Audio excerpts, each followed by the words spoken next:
Malaking bagay ang ipinangako ni Vice Ganda sa mga staff ng It's Showtime na pag-usapan sa latest episode ng show kung gaano kahirap ang pinagdaraanan ng kanilang staff para sa noontime show.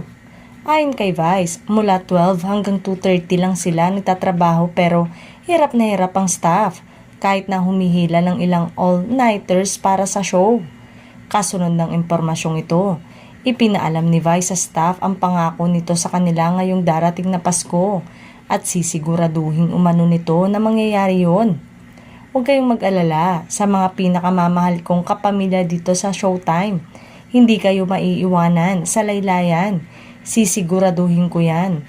Nangako si Vice Ganda sa It's Showtime staff na makakatanggap sila ng bonus mula sa kanya sa darating na pagdiriwang ng Pasko.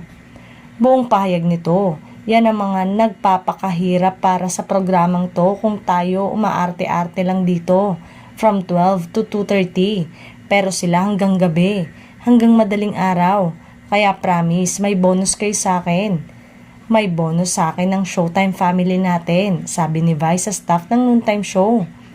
Naging palaisipan naman sa ilang madlang people ang mga naging pahayag ni Vice Ganda na tila may kinalaman sa magiging resulta ng negosasyon ngayon ng kontrata ng It's Showtime sa GMA Network. Kasalukuyan pa kasing under negotiation ang contract ng show sa Kapuso Network at wala pang nakakaalam kung ano ang magiging resulta nito sa mga susunod na araw.